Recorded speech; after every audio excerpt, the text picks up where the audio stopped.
Hi everyone, it's Dave here from New Zealand Outdoor Blades, and today I'm with a mate of mine, Dave from Daves Homekill in Marton. Dave does some really good butchery and homekill in the lower North Island area, so if you live around Palmy, Fielding, Marton, Taupo, etc., he's a good person to do your meat for you, and I'll leave his details in the add-on captions.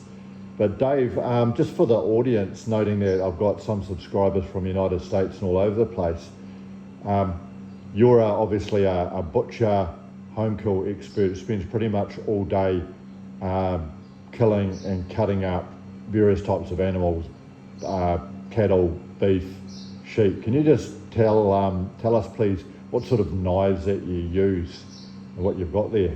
Well, what we normally use if we're going to go out on the farm to kill cows or sheep is two knives, which is the bony knife.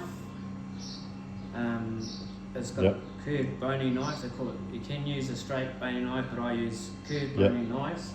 Also, we've got the skinning knife. Yeah. And that's purposely just for skinning.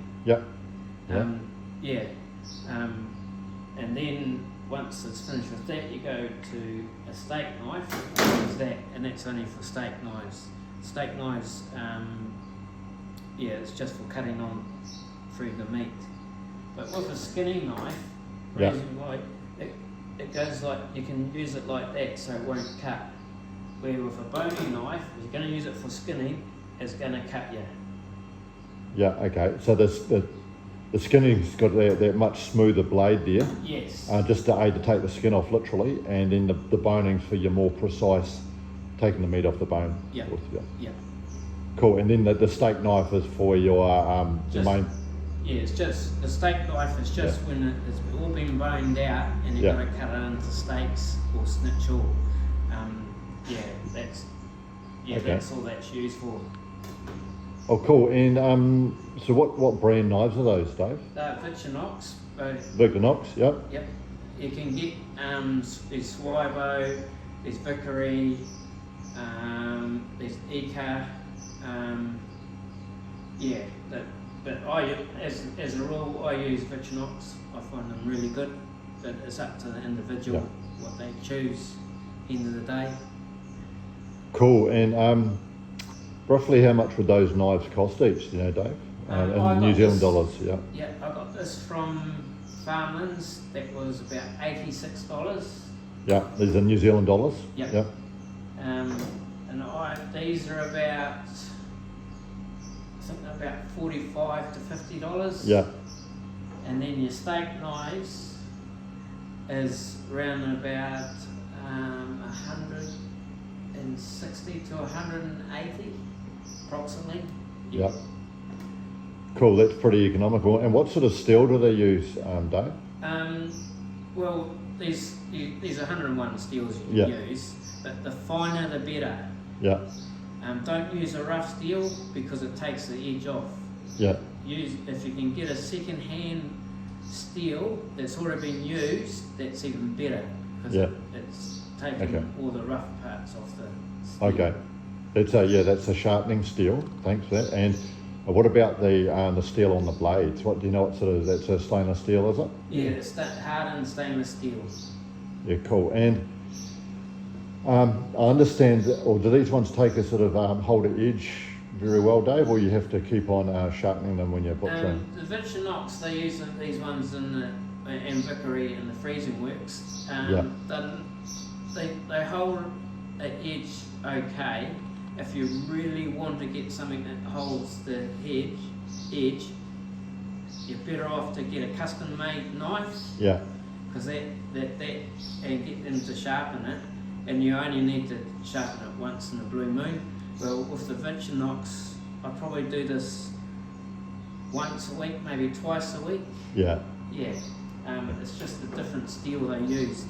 The homemade or knife maker, they've got they're awesome. Yeah. But saying that, it does cost. Yeah, cool. And just going back to the sharpening, do you sharp on the hand steels or the stones as well? It's on the stones. On the stones, sharp on the stones, yeah. Yeah. You sharpen a knife on the stone, because all the steel does is put the edge back on. Yeah. So when you're doing it, it's like if you've got a magnifying glass, your steel will look like that. Yeah. And what happens when it goes blunt, it goes like that. Yeah. And all the steel does, it brings it back. Yeah. Yeah. Okay. Yeah. So the sharpening on the stone and then the steel just for the edge. Yeah. Okay, and going back to the price and that, so some of the viewers might be interested to hear your thoughts on why you went for a Victorinox and rather than sort of like a more expensive high-end one. Not saying that anyone should, but it seems that you're quite happy with these ones here. They're relatively economical to buy, and yeah. It's probably just the economical and easier to get a Victorinox. Yeah. Or a Swibo, or I've used them, but I've got once again it comes down to what you feel happy with. Okay, and if I'm to understand correctly, you talk about these high-end knives that are a bit more expensive.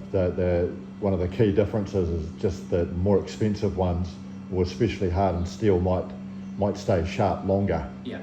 And the cheaper ones are still okay. They've just got to sharpen them more often. Is that right? Yeah. Okay, and bearing in mind that you're almost full-time butchering animals, how long would these sorts of knives last, Dave? Do you think that? Oh, the boning knives last me, well, it's probably 3 or 4 months. Yeah. Okay. Yeah. And that's, they do get a lot of work. But this is like sometimes 5 days a week. You're cutting up 8 hours a day, 5 days a week. So yeah. It's still pretty good though if you think about the fact the number of animals you're cutting up with. In some cases, it's a knife between $50 and $80 New Zealand dollars. Yeah. Okay. And the skinny knife, Yeah. because it's such a wider blade, that lasts a lot longer. Yeah. Yeah. Awesome. And just by the by, you do a bit of deer hunting. So what sort of, do you carry the same sorts of blades when you're out deer hunting, or do you have something different for deer hunting? I've got a knife similar to this. It's probably not as long, so it's probably about that. Yeah. Because end of the day, you're out there, you shoot a deer, you gut it, Yeah. and then you leave the skin on, Yeah. for, keep it all nice and clean. Then you take it back home or back to your home base, and that's when I bring out Okay. the skinny knife to finish it off. And then I don't worry about taking the steak knife, because the deer in New Zealand, they're not that big apart from the sambar, but you still can cut a steak with this knife. Oh, awesome. So your hunting knife's got about what, a 4-inch blade, is it? Yeah. Yeah, good one. Okay, Yeah. so it's a common thing that I'm getting is 4-inch blades for hunting knives are pretty handy and popular. And the other thing I'm getting is actually from people who are professionals using knives all the time. We're actually using relatively robust, economical knives, and not necessarily going for really high-end knives. Yeah. Okay.